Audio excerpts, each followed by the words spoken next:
सुभद्रा गांव में रहती है और उसका बेटा अखिल शहर में। वो वहाँ एक मल्टीनेशनल कंपनी में जॉब करता है।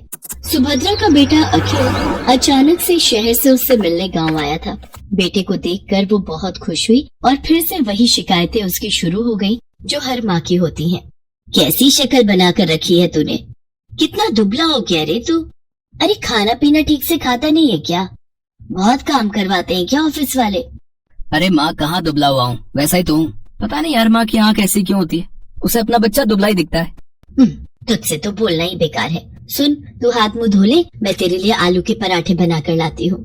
सुभद्रा रसोई में जाने लगी तो अखिल ने अपनी माँ का हाथ पकड़कर उसे सोफे पर बिठा लिया और कहा, अरे माँ ये सब छोड़, मुझे तुमसे कुछ बहुत जरूरी बात करनी है। ये सुनकर सुभद्रा की आंखों में चमक आ गई और उसने खुश होकर उससे पूछा, क्या बात करनी है बेटा? शादी के बारे में? तू तैयार है? रुक, मैं तुझे कुछ दिखाती हूँ। सुभद्रा ने सोफे के पास रखे टेबल से कुछ लिफाफे निकाले और उससे लड़कियों की तस्वीर निकालकर अखिल को दिखाने लगी। बोल, कौन सी है तुझे पसंद? अखिल ने उन तस्वीरों को बेमन से देखा और माँ से कहा, माँ मुझे इनमें से कोई भी पसंद नहीं है। क्या बोल रहा है तू? सारी इतनी सुंदर है, पढ़ी लिखी भी है।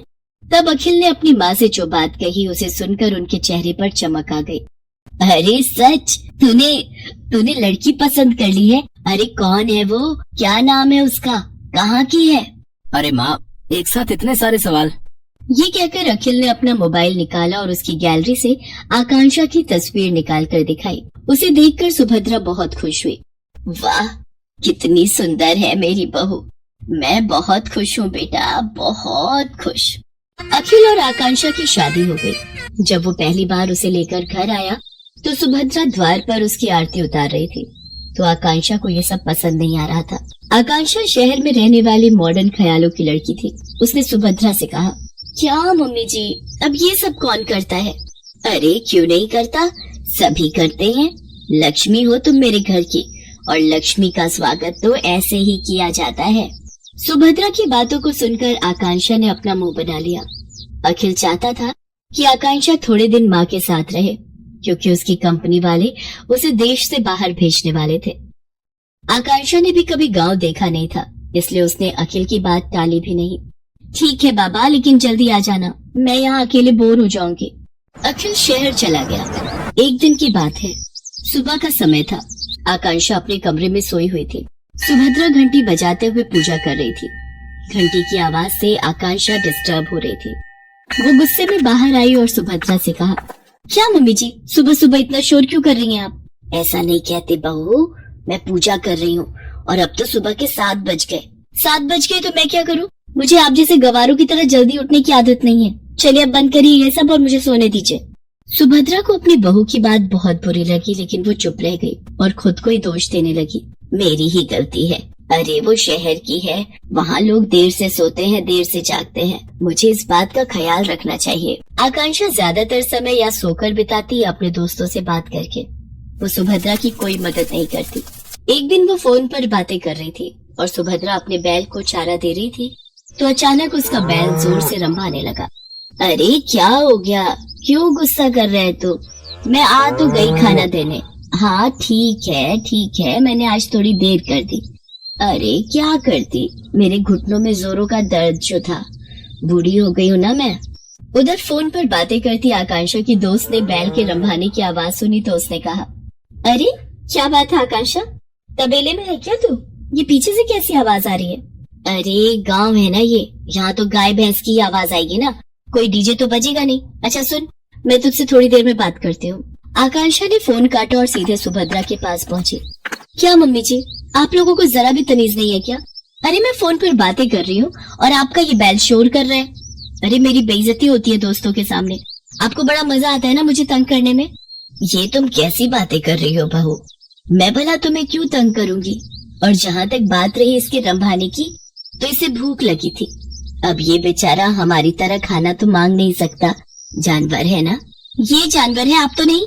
कान खोलकर सुन लीजिए, जब मैं अपने दोस्तों से बात करूं तो इसे बाहर ले जाइए, नहीं तो मैं ये घर छोड़कर चली जाऊंगी। अरे नरक बना दिया है मेरा जीवन आप लोगों ने। सुप्रिया फिर से खामोश रह गई। एक दिन जब वो गोबर से घर का आंगन लीप रही थी तो आकांक्षा फिर से नाक बंद करके तमतमाती हुई बाहर आई। और गुस्से में सुप्रिया से कहा, क्या है मम्मी जी ये? क्या है? पूरे घर में आपने बदबू फैला दी है। बहू, गोबर है ये, पता है कितना पवित्र होता है, घर में कीटाणुओं को प्रवेश नहीं करने देता ये। अरे क्यों मेरे पीछे पड़ी हैं आप? नहीं चाहिए मुझे अपने घर में गोबर वोबर, जब मैं चली जाऊंगी तो करते रहना ये सब। बिल्कुल गवारों के बीच में छोड़कर गया ये अखिल। कंपनी वालों ने 2 महीने की ट्रेनिंग और बढ़ा दी उसकी। 2 महीने इस गांव को और झेलना पड़ेगा मुझे। सुप्रिया आकांक्षा की किसी बात का बुरा नहीं मानती, वो उसे बहुत प्यार करती थी। एक दिन की बात है, सुप्रिया ने आकांक्षा से कहा, बहू आज कुछ लोग तुम्हें देखने के लिए आ रहे हैं। वो क्या है ना कि ये लोग शादी में नहीं आ पाए थे। मुझे देखने?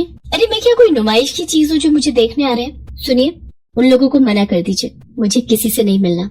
आकांक्षा बार बार सुप्रिया का अपमान करती और बार बार उसे जली कटी सुनाती, लेकिन सुप्रिया अपनी बहू को कुछ नहीं कहती।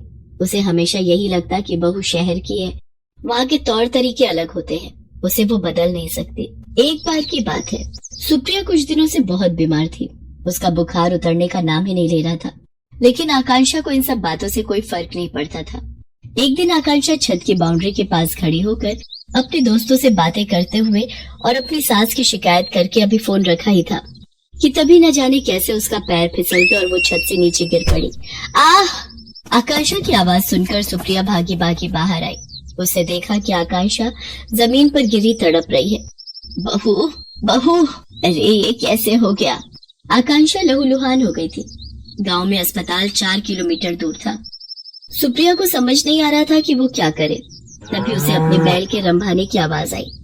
सुप्रिया ने अपने बैलों को तुरंत बैलगाड़ी में जोड़ा और अपनी बहू को उसमें डाला और खुद ही बैलगाड़ी चलाकर अस्पताल की ओर जाने लगी। जल्दी चल और जल्दी चल, मेरी बहू को जल्दी से अस्पताल पहुंचाना है।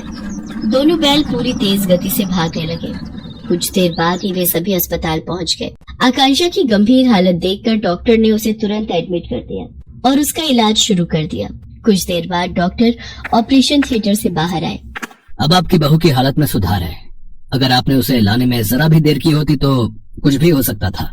जब तक आकांक्षा अस्पताल में रही, सुप्रिया न रात को सोती न दिन को। वो सारा समय उसके सिरहाने बैठी रही, उसकी किसी भी जरूरत को तुरंत पूरा करती। आकांक्षा को पता लग गया था कि सुप्रिया किन परिस्थितियों में और कैसे उसे अस्पताल लेकर आई थी। उसे अपनी हर पुरानी बात आज याद आ रही थी और उसे पश्चाताप हो रहा था। माँ जी, मुझे माफ कर दीजिए, मैंने आपके साथ कितना बुरा किया।